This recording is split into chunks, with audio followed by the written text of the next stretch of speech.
figured I'd make a quick little breakdown for you guys on building a second gen swap kit for your 2010 to 2012 pickup. So this is just a T4 off the shelf manifold, 45 degree, flip down just like a second gen would be. I got plug there, that's just it's M16 1.5, and then you can also use another M16 1.5 for the one in the block, but there's an adapter that you can pull out and then just use like a 5.9 block plug for that coolant port. So that takes care of your coolant lines just like that. This is a S363, but basically just a Smetting S300 series turbo. And the big thing here is to have this 90-degree Cummins application compressor cover. So that's going to retain your 2.75-inch outlet diameter so that you can use the stock intercooler pipe.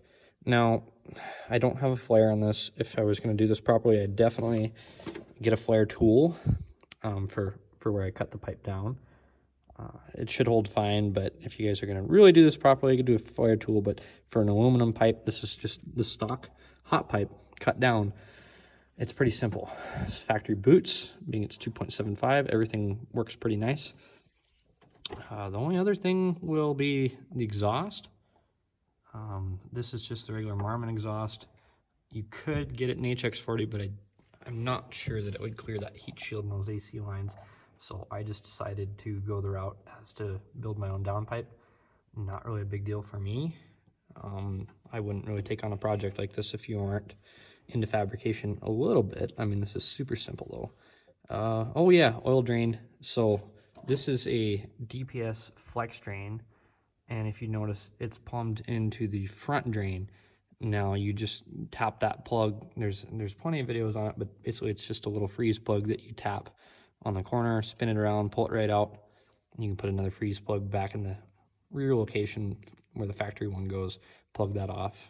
And yeah, so I got the parts for the intake. I'll include that, but I'm gonna keep putting this thing together and I'll make the rest of the video when it's fully assembled. Here I've got this super cheap intake off of eBay.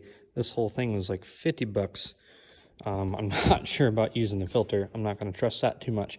But what it does include are bungs. If you go try and get these bungs and then you weld them into whatever choice of pipe that you want, I'm not into welding aluminum, so I had to get mild steel one on the last one. And it was like 60 bucks just for the bungs. So with this kit being cheaper than the bungs, I'm just going to try and cut this off right about here. And hopefully that gives us enough room to just snake it into that 45-degree 4-inch boot that I've got.